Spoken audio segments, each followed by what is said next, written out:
Yes I'm an introvert. నా friend గాడు వచ్చి ఏదైనా పని చేద్దాం పారా అంటే వాని పని కోసం నా పని బంద్ చేసుకొని పోతా, ఎందుకంటే వాడు ఏమనుకుంటాడు అంటే. Yes I'm an introvert. వాడు నా ఫ్రెండ్ గారు నాకు ఫోన్ చేసి పైసలు అడిగితే వాడు ఏమనుకుంటాడో నా దగ్గర పైసలు లేకుండా నేను అప్పు చేసి వానికి ఇస్తా. Yes I'm an introvert. ఒక అమ్మాయి వచ్చి మాట్లాడితే ఏం మాట్లాడనో తెలియక సప్తాక జేబులో చేతి పెట్టుకుని సైడ్కి వెళ్ళిపోతా. Yes I'm an introvert. తాతే కానీ డ్యాన్స్ చేయడం మాకు ఎట్లనో దిగినా తెలియదు. హాయ్ ఫ్రెండ్స్, నేను ఒక ఇంట్రోవర్ట్ని. మనకు కొంచెం ఇంగ్లీష్ తెలిసి నుంచి ఇంట్రోవర్ట్ అని మాట్లాడుకుంటున్నాం, కానీ ఇవే పదాలను మా నాన్నమ్మ ఎట్లా వాడుతున్నారు తెలుసా? అరే నల్లికుంట్లోడా, నేలముచ్చులోడా అని అంటున్నావు. ఎట్లా అంటే సపోజ్ ఏదైనా ఫంక్షన్ అయింది అనుకో, మనకు రిలేటివ్స్ వాళ్ళు ఇలా వచ్చిన అనుకో మస్తు సిగ్గు, అలా కనిపించకుంటే ఎన్నో ఉంటాం. వీళ్ళందరూ ముసలు దగ్గర కూర్చొని గట్టి ఊరుకుంటారే ఇటు రారా, అది తీసుకురా ఇది తీసుకురా అని మనకు చెప్తా ఉంటారు. మనకు పెద్ద సిగ్గుగా వాళ్ళు చెప్పిన పని వినకుంటే మనం పక్కకి కూర్చుంటాం.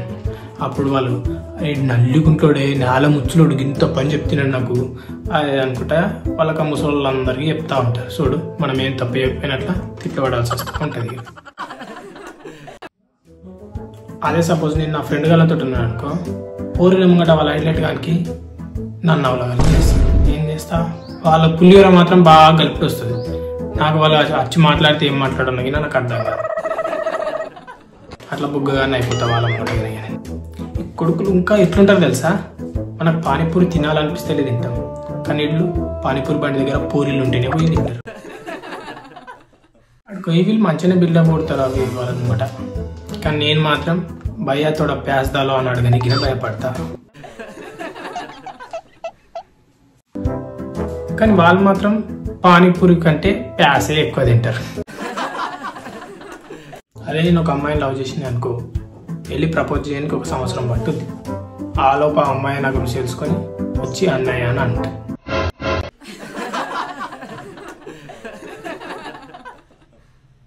దీని అమ్మ చిరాకు బాధ అన్నీ వచ్చి వైన్ షాప్కి వెళ్ళి ప్రశాంతంగా మందన తాగుదామంటే మంద అడగనికిన సిగ్గి వైన్ షాప్ వాడు ఏమనుకుంటాడు. అందుకే నా ఫ్రెండ్ గారిని తీసుకెళ్ళి తాగా. నేను మెల్లగా 4 సిప్పులు తాగేలోపే నా కొడుకు 4 బీళ్లు తాగి పడేసాడు. ఉన్న డబ్బులన్నీ నాకే బొక్క. ఇంకా చెప్పాలంటే నేను ఇంట్రోవర్ట్గా ఉండడం వల్ల నా లైఫే దరిద్రంగా మారిపోయింది. దీని అమ్మ బ్రతుకు ఇట్లుంటే బ్రతకలేమని ఇంకా ఎక్స్ట్రోవర్ట్గా మారిపోయింది. అప్పుడు ఏ అమ్మాయిని చూసిన గంటకే వెళ్ళి ప్రపోజ్ చేసిన, గోడ మీద పిడికలు కొట్టరాని అమ్మాయి కూడా నా చెంపల్ని ఆపేడా వాయించేసింది.